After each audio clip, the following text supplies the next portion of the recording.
guys, sampai di sini dan di video kali ini kita akan membahas cerita dari Rebirth of the Earth Immortal Vulnerable. Tapi sebelum gue mulai ceritanya, gue mau berterima kasih dulu nih bagi kalian yang udah mensupport channel ini melalui donasi, mau super thanks ataupun saweria. Yang pertama ada Alvindra Nurhafidz Abdillah. Katanya, "Ye mak, aku masuk YouTube." Nah nih, masuk lagi nih. Thank you ya Alvindra Nurhafidz Abdillah buat donasinya. Selanjutnya ada Kinta. Katanya, "Bang." Apa bang? Tapi gak apa-apa. Thank you ya Kinta buat donasinya. Selanjutnya ada Gepeng. Hati-hati. Katanya, "Semangat min up-nya dan jaga kesehatan terus." Siap, diusahain jaga kesehatan kok. Thank you ya Gepeng buat donasinya. Selanjutnya ada Apep. Katanya, "Semangat bang buat beli gorengan." Siap, lumayan gorengan 4 biji buat nyemil. Thank you ya Apep buat donasinya. Buat kalian yang mau mensupport channel ini dengan donasi atau emang sekedar mau beli mimin kopi, kalian bisa pilih antara super thanks atau saweria. Gue sih nggak masalah kalian pilih yang mana. Cuma kalau bisa lewat saweria aja. Soalnya kalau YouTube potongannya gede 30%. Kalau saweria cuma 5%. Untuk link saweria kalian bisa klik aja di atas kanan nih, atau bisa cek di kolom deskripsi. Tapi kalau mau support nggak harus donasi kok. Dengan kalian nonton sampai habis dan memberikan like pada video ini, itu udah ngebantu banget buat support channel ini. Oh iya, kalian juga bisa join nih ke grup Telegram komunitas cerita manhwa yang baru. Untuk linknya gue tampilin di layar ya. Tapi kalau malas ngetik, cek aja kolom deskripsi. Di sana kalian bisa sharing nih topik seputar manhwa dan kawan-kawan, dan juga ketemu teman baru. Kalau mau info terbaru dari Mimin, misalnya upload kapan atau misalnya ada telat upload, Mimin pasti akan langsung infokan di Telegram. Makanya jangan lupa join ya. Nggak perlu berlama-lama lagi, kita mulai aja ceritanya. Halo guys, Sabik di sini, dan sebelum mulai ceritanya, gue mau ngumumin nih kalau Mimin sekarang ngadain giveaway. Mimin mau giveaway 1 buah HP baru saat nanti udah menyentuh 50.000 subscriber. Untuk ikut atau berpartisipasi ada beberapa syaratnya nih, tapi simple banget. Syarat dan ketentuannya kalian bisa lihat nih di Instagram Mimin. Instagram Mimin tuh nih, Mimin tulis nih HP Sabik 12, atau kalian bisa lihat aja nih di link di deskripsi, udah Mimin cantumin di bawah. Di Instagram Mimin itu ada postingan dengan logo cerita manhwa.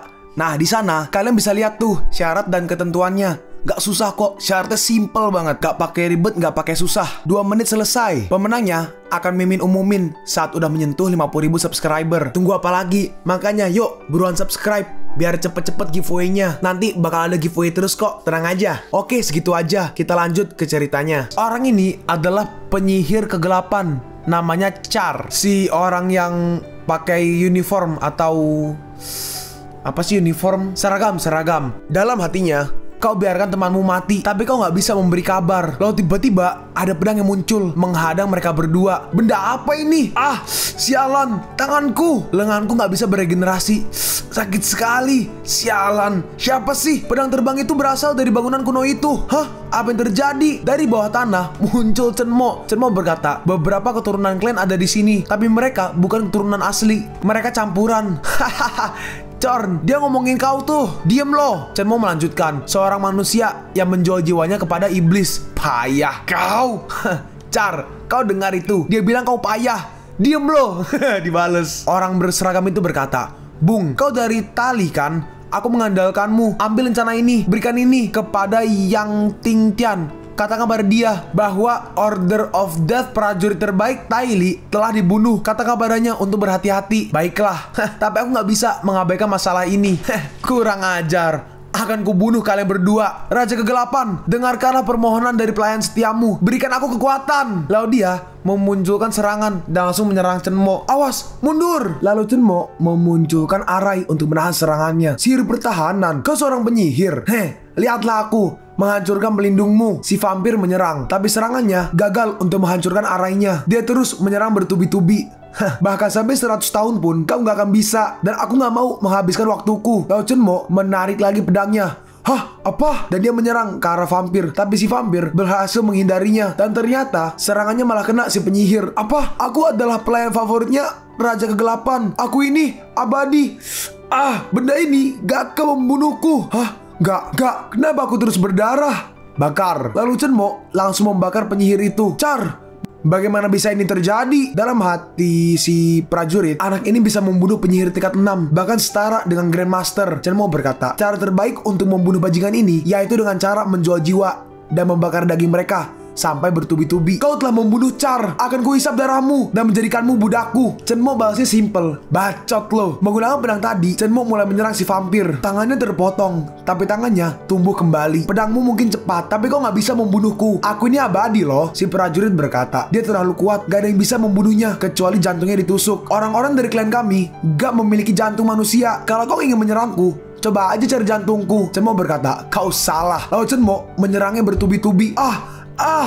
Enggak, bagaimana mungkin? Aku nggak bisa beregenerasi. Aku akan mati. Aku benci ini. Kau tidaklah abadi. Jantungmu bukanlah kelemahanmu. Aku hanya menghancurkan tubuhmu sampai kau gak bisa menahannya. Kau bisa memberikan ini kepada Yang Ting Tan. Sudah terlambat. Aku terlalu lemah. Aku gak bisa bertahan lama. Saudara-saudaraku, aku datang. Akhirnya prajurit itu pun tewas. Dalam hati Chen Mo, aku harus kembali ke Wuchou sebelum pergi. Lalu tiba-tiba, ada yang hancur. Jimat ibu dan Wen hancur. Kita di sini melihat mobil BMW ditabrak sampai terguling oleh truk Chevrolet. Dan yang ditabrak ternyata ibunya Chen Mo dan juga Wen Qing. Ibunya Chen Mo berkata, Xiaoqing, kita masih hidup kan? Nyonya.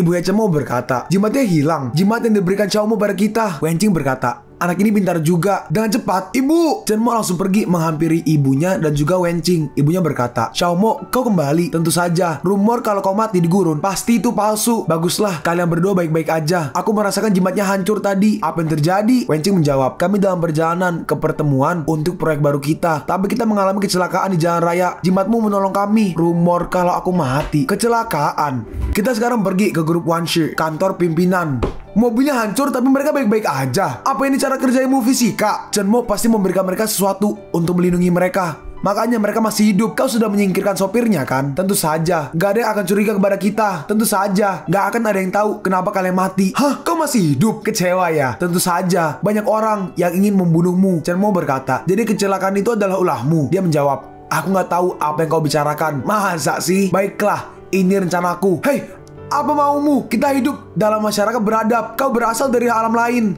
Kau gak bisa seenaknya di dunia kami. Kau harus tahu apa akibatnya ketika menyakiti keluargaku. Apa? Lao Chen Mo memotong sedikit tangannya untuk mengambil darahnya. Aku akan membuatmu melihat seluruh anggota keluargamu termasuk 3 generasi mati karena ulahmu. Eksekusi garis keturunan. Aktifkan. Lalu terlihat semua anggota keluarganya. Ini paman, sepupu, mereka semua keluargaku. Satu persatu semua orang itu dibakar. Aduh, sakit. Ayah, tolong aku. Come on, hentikan. Aku memohon padamu. Chen Mo berkata, di kehidupanku sebelumnya, keluargamu membunuh ibuku. Ayahku gak bisa menahan penderitaan. Begitu juga Wen Qing. Jika saja Raja Tonghua tidak menolongku, kau akan membuatku terjun ke balkon juga. Tidak! Keluargawan, dosa garis keturunanmu terbayar sudah. Setelah kejadian itu, berita muncul di mana-mana. Gedung pencakar langit Wanshi terbakar. Ketua grup hilang. Pemimpin grup mewah mengalami kecelakaan. Lalu keluargawan mati. Apa kau tahu itu? Itu pasti Master Chen. Xiao Mo berulah. Pemerintah gak akan melepaskan dia begitu aja. Xiaoqing, cepat buat paspor. Jangan khawatir tentang biaya dan transfer semua uangmu ke akun bank Swiss. Oh, baiklah. Aku akan mencari Chen Mo. Di saat yang bersamaan, Chen Mo muncul. Kalian berdua kok buru-buru sih? Ibunya berkata, kau masih bertanya? Ikut aku, kita udah gak ada waktu lagi. Wen Qing berkata, Xiao Mo, kau ini ya. Udahlah, kita harus pergi. Chen Mo berkata, jangan khawatir, aku bisa mengatasinya. Ibunya berkata, dasar anak bengek. Gimana caranya coba? Kita melihat gedungnya terbakar. Chen Mo berkata, Bu, sudahlah, percaya aja sama aku, ya? Ibunya merespon, baiklah, tapi janji ya, kau nggak akan bertarung di negara kita. Iya, janji deh. Sekarang kita pergi ke kediaman Danau Yankui. Tempat itu, tempat air suci, air spiritual. Kita melihat si Master Klan Youlan. Dalam hatinya, klan Youlanku ada di sini dan energinya masih berlimpah. Tempat ini adalah berkah. Lalu tiba-tiba, ada yang aneh. Dan tiba-tiba ada sebuah ledakan besar. Dan ternyata itu adalah Chen Mo. Kau ambil rumahku tanpa permisi dulu. Sudah terlambat untuk minta maaf. Kau, konyol. Akulah yang terkuat. Aku berhak atas tempat ini. Kau pikir anak kecil sepertimu bisa menjadi Master Chen? Apa yang terjadi? Ada maling ya? Astaga, Master Chen, dia masih hidup. Kakak, Master Chen masih hidup. Kita harus minggat dari sini. Master Chen, rumornya membutuhkan kami. Maafkan kami ya, kami mau pamit sekarang. Yan Qingshan, jangan jadi pengecut. Kakak, aku ini mencoba menyelamatkan klan kita. Kekuatan Master Chen adalah sesuatu yang gak bisa kau bayangkan. Cukup, hanya pemenang yang bisa menempati tempat ini. Si Master Clan mengeluarkan skill Taiwan Kui Shou muncul tuh, telapak tangan dewa. Sang berkata, hati-hati, dia menggunakan itu untuk mengalahkan nona muda. Sudah cukup. Lao Chenmo menyerang balik dan serangannya menghasilkan ledakan yang besar. Astaga, kuat sekali. Jadi gimana? Apa kakakku menang? Ini adalah akhir dari pertarungan ini. Ternyata Master Clan kalah. Ya udah pasti sih. Bukan ternyata, kayak seakan-akan kaget aja gitu MC-nya menang. Ini Master kita kalah sekali serang. Dalam hati Qing Shan, Master Chen jauh lebih kuat daripada saat di makam dulu. Dalam hati Qing Cheng, aku pikir aku bisa menyaingi dia. Tapi sekarang aku tertinggal jauh dari dia. Ampuni kami Master Chen. Kami disuruh untuk datang kemari. Kakakku mendapatkan balasannya. Kumohon belas kasihmu. Mohon ampuni aku. Aku bersumpah, mulai sekarang, klan Youlan akan mengabdi kepada Master Chen. Kalau sampai terjadi lagi, aku tidak akan mengampunimu. Terima kasih Master Chen. Hidup Master Chen. Chenmo pun masuk ke rumah. Kelihatannya dia ingin pindah kemari untuk melatih klannya. Tapi ada hal yang lebih baik. Nah, sekarang semua barang klan Youlan adalah milikku. Aku akan ambil ini untuk membuat pertahananku semakin kuat. Lalu Chenmo memunculkan ularnya. Ular yang kecil itu loh, merah. Keluarlah. Sekarang rumah ini adalah milikmu. Lindungi ya. Percayalah, setelah menggunakan energi dari rumah ini untuk memulihkan tubuhmu, aku akan memberi kamu kesempatan lain. Lalu beberapa hari kemudian, dalam hati Chenmo, seseorang kemari. Tapi kenapa mereka datang kemari sendiri? Kabutnya hilang. Apa aku boleh menganggapnya sebagai undangan? Orang itu bertanya, kau begitu muda dan tenang. Kau nggak ingin tahu siapa aku? Pemerintah mengirimmu kemari. Jadi kau mau menyerah atau kau ingin melibatkan keluargamu dalam masalah ini? Langkahi dulu mayatku. Kalau kau berani menyentuh keluarga dan temanku, kau akan kalah. Kau mengancamku. Kau akan bertarung habis-habisan. Mungkin. Seperti yang aku bilang, aku siap melakukannya.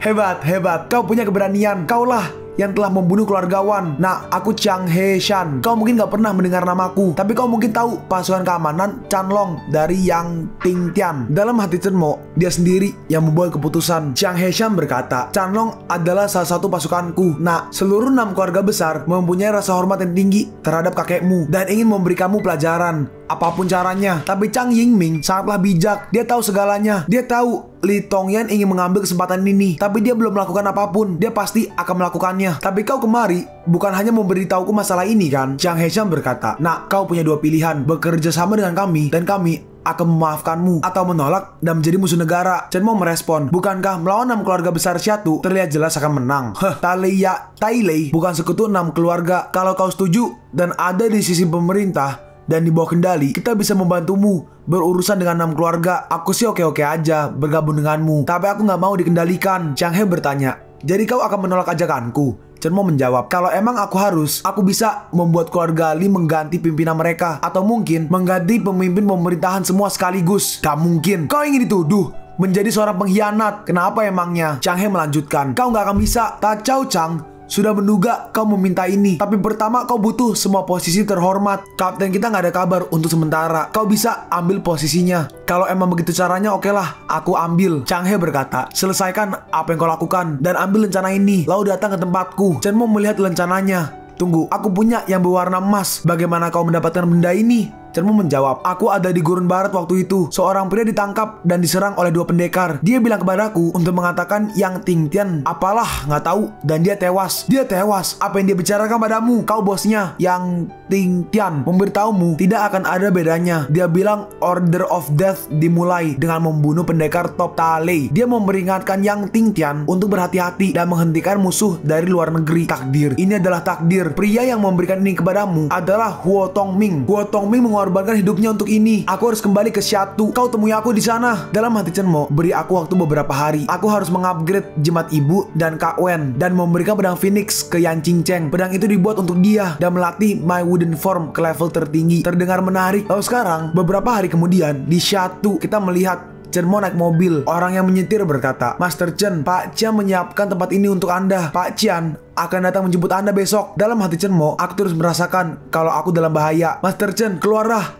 Kita sudah sampai. Ini hotel atau penjara? Si supir menjawab, Tuan, pintu masuknya ada di sana. Aku jadi penasaran apa yang akan mereka lakukan. Ini, tolong check in. Lalu Chenmo pun masuk. Master Chen, silahkan. Chenmo pun masuk. Dalam hati Chenmo, tunjukkan semua kemampuan yang kalian punya. Pintunya pun ditutup. Semoga beruntung, nak. Chenmo pun masuk ke dalam. Dalam hati Chenmo, ada lebih dari 10 senjata sihir di tempat ini. Lalu tiba-tiba, nak, kau terkepung. Muncul banyak sekali orang yang mengepung Chenmo. Apa kau Chenmo? Dalam hati Chenmo, 2 master dan 10 pendekar Inner Realm cukup untuk menghancurkan klan. Chenmo berkata, Iya, itu aku. Kalian jangan sombong dulu. Lalu Chenmo menggunakan skill Tianchuan Senchuan bentuk ketiga, kehancuran. Menggunakan skill itu, Chenmo menyerang mereka. Dalam hati mereka, tekniknya sangat kuat. Aku bahkan gak bisa bergerak. Chenmo berkata, katakan apa yang diinginkan Chang Heishan. Ini adalah tes dan kau harus lolos agar bisa bekerja dengan pemerintah. Kami emang harus melakukannya. Chenmo bertanya, tes di sini. Anak buahku juga ada di belakangmu, tapi mereka nggak bisa menyerangmu. Kaulah yang pertama melakukan ini. Chenmo merespon, membosankan. Cepat bawa aku ke tempatnya Shen Ying. Chang He menjawab, kau sudah ada di tempat mereka. Chenmo berkata, jadi maksudmu ini adalah tempatnya Shen Ying? Chang He berkata, si Hailong, panggil Wulei kemari dan temui kapten baru mereka. Baik, Chang He menjelaskan. Pasukan keamanan Shen Ying adalah pasukan tentara terbaik. Mereka sangat percaya diri. Berada di posisimu bukanlah hal yang mudah. Perhatian, hadap kanan, gerak. Hadap ke depan, gerak. Prajurit yang kanan berkata, pasukan keamanan Shen Ying ada 36 prajurit. Hadir 36. Aku Chenmo, kapten baru kalian. Pak, bicara. Si prajurit berkata, pemimpin kami adalah Huo Tongming. Apa yang membuat Anda berpikir kalau Anda adalah pemimpin kami? Dia adalah pahlawan nasional. Apakah Anda bisa menandingi dia? Dia membimbing kami melalui banyak peperangan dan membawakan kami kemenangan. Apa yang diketahui oleh anak sekolahan? Aku nggak mengatakan Huo Tongming bukanlah seorang pahlawan, tapi aku tidak akan mengorbankan hidupku untuk beberapa informasi karena aku tidak akan membiarkan diriku mengacaukannya. Dan kau nggak perlu ikut aku ke neraka. Jika ada sesuatu yang nggak bisa aku selesaikan, kalian udah pasti mati. Hey, kau nggak boleh mengatakan hal itu tentang Kapten Huo. Kau nggak ada apa-apanya. Tunjukkan kemampuanmu. Sampai saat itu, kau nggak boleh menjadi kapten kami. Chenmo bertanya, kau punya senjata api? Punya. Apa yang Anda inginkan? Cobalah tembak aku. Hah? Apa kau bilang? Kau gila? Kau cari mati? Kalau begitu, biar aku aja yang melakukannya. Kau ingin membodohi kami? Dasar bodoh. Siapa namamu? Aku Li Hu. Kau menghina kapten kami. Sekarang, kau harus mati. Lalu Li Hu menembakkan pistol ke arah Chenmo. Tapi Chenmo dengan mudah menangkap pelurunya. Hah? Mustahil. Dia nggak menghindari tembakan itu. Dan dia nggak menggunakan energi untuk memblok peluru itu. Chenmo berkata, gimana? Sekarang, aku bisa kan jadi kapten kalian? Lalu akhirnya, Chenmo pun jadi kapten. Chenmo pergi ke ruangannya. Chenmo berkata, berhenti. Aku hanya bertanggung jawab untuk mengajari kalian bagaimana caranya bertarung. Aku nggak peduli dengan hal-hal yang lain. Xia Hai berkata, Shen Ying sudah memiliki guru seni bela diri mereka. Chenmo bertanya, siapa? Pai Ma dari keluarga seni bela diri. Chenmo berkata, katakan padanya, dia boleh berhenti sekarang. Xia Hai merespon, tapi dia adalah pembimbing pasukan keamanan Shen Ying. Aku nggak bisa memecat dia. Aduh, nyusahin banget. Aku ingin berbicara dengannya saat dia datang. Oh ya, ini adalah Hu Qiao Yue, metode latihan yang digunakan Shen Ying. Dan aku berbeda dari mereka, jadi aku menggunakan metode yang satunya. Chenmo bertanya, apa kau adalah tentara terbaik di sini? Dia menjawab, iya, puncak Inner Realm. Yang lain masih di Outer Realm. Oke, kau boleh pergi. Terima kasih. Baik, dalam hati Chenmo, dasar kultivasi pasukan ini masih terlalu rendah. Xuan Tian Shenglong akan menjadi metode terbaik untuk mereka. Dapat membantu dengan dasar-dasarnya. Lalu akhirnya, para prajurit pun dikumpulkan. Chenmo berkata, Tuan Xia, kemarilah. Baik, lalu Chenmo memberikan sebuah buku. Ini adalah versi upgrade dari metode latihan kalian. Gunakan ini daripada menggunakan Hu Qiao Cue. Kita akan melakukan tes dalam 3 hari dan aku akan menjawab pertanyaanmu tentang itu. Dalam hati Xia Hai, metode latihan harusnya diuji dan dikembangkan oleh para master secara sempurna. Dia melakukan ini dalam semalam. Hah? Astaga, dia menciptakan metode baru dalam semalam. Semoga aja kita nggak mati. Hey, apa kita bisa mempercayainya? Ini adalah metode yang jarang sekali dan 1000 kali lebih baik daripada yang sebelumnya. Kalian harus mencoba ini. Kita nggak boleh melewatkan ini. Mendengar itu, mereka semua kaget. Benarkah? Apa sehebat itu? Kita bisa menjadi semakin kuat sekarang. Kapten Chen Shenlong Cue bisa menciptakan energi baru. Dan apa kami bisa menggabungkan teknik yang sudah kami punya? Shenlong Cue adalah metode dasar Hu Qiao Cue. Energi yang diciptakannya dapat dikombinasikan dengan Hu Qiao Cue. Lalu tiba-tiba seseorang berkata, gak masuk akal. Kau gak tahu apa yang kau bicarakan dan cukup untuk membuatmu babak belur. Bahkan kesempatan yang sedikit pun akan berdampak pada aliran puncak. Metode itu gak bisa dikombinasikan dengan yang asli.